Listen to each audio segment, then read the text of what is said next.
കൈതപ്രത്ത് auto driver വെടിയേറ്റ് മരിച്ച സംഭവത്തിൽ ഭാര്യ അറസ്റ്റിൽ. മരിച്ച കെ രാധാകൃഷ്ണന്റെ ഭാര്യ മിനി നമ്പ്യാരെയാണ് പോലീസ് അറസ്റ്റ് ചെയ്തത്. രാധാകൃഷ്ണന്റെ മരണത്തിലെ ഗൂഢാലോചനയിൽ പങ്കുണ്ടെന്ന് ആരോപിച്ചാണ് അറസ്റ്റ്. മാതമംഗലം കൈതപ്രത്തെ ഗുഡ്സ് ഓട്ടോറിക്ഷ ഡ്രൈവറും പ്രാദേശിക BJP നേതാവുമായ കെ രാധാകൃഷ്ണൻ കൊല്ലപ്പെട്ട കേസിലാണ് ഭാര്യ അറസ്റ്റിലായത്. കൈതപ്രം സ്വദേശിനി തന്നെയായ മിനി നമ്പ്യാരെയാണ് പരിയാരം CIയുടെ നേതൃത്വത്തിലുള്ള അന്വേഷക സംഘം അറസ്റ്റ് ചെയ്തത്. കൊലപാതക ഗൂഢാലോചനയിൽ മിനി നമ്പ്യാർക്ക് പങ്കുണ്ടെന്ന് കണ്ടെത്തിയതോടെയാണ് അറസ്റ്റ്. ചൊവ്വാഴ്ച ഉച്ചയോടെ ചോദ്യം ചെയ്യാനായി പരിയാരം പോലീസ് സ്റ്റേഷനിലേക്ക് വിളിച്ചു വരുത്തിയ ശേഷം വൈകിട്ടോടെയാണ് അറസ്റ്റ് രേഖപ്പെടുത്തിയത്. പയ്യന്നൂർ 1ാം ക്ലാസ് മജിസ്ട്രേറ്റ് കോടതിയിൽ ഹാജരാക്കിയ പ്രതിയെ റിമാൻഡ് ചെയ്തു. രാധാകൃഷ്ണനെ വെടിവെച്ച് കൊന്ന NK സന്തോഷ് നേരത്തെ അറസ്റ്റിലായിരുന്നു. ദീർഘകാലമായി മിനി നമ്പ്യാർ ഇയാളുമായി അടുപ്പത്തിലായിരുന്നു.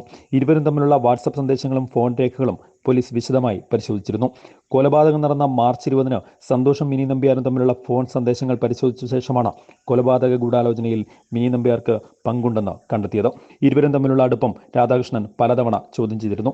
കൊലപാതകം നടന്ന ദിവസവും രാധാകൃഷ്ണൻ ഭാര്യയെ ഈ ബന്ധത്തിന്റെ പേരിൽ ശകാരിച്ചിരുന്നു. കൊല നടന്ന ശേഷവും ഇരുവരും ബന്ധപ്പെട്ടുവെന്ന നിഗമനത്തിലാണ് പോലീസ്. രാധാകൃഷ്ണൻ പുതുതായി നിർമ്മിക്കുന്ന വീട്ടിലാണ് കൊല നടന്നത്. മാതമംഗലത്തെ വീട്ടിൽ നിന്ന് കൊലപാതകം നടന്ന ദിവസം മിനി അടുത്തു തന്നെയുള്ള അമ്മയുടെ വീട്ടിൽ എത്തിയിരുന്നു. വെടിയൊച്ച കേട്ടിട്ടും കൊലപാതകം നടന്ന വീട്ടിലേക്ക് മിനി നമ്പ്യാർ വന്നില്ല എന്നതും പോലീസിന്റെ സംശയം ബലപ്പെടുത്തി. News bureau, Payyanur.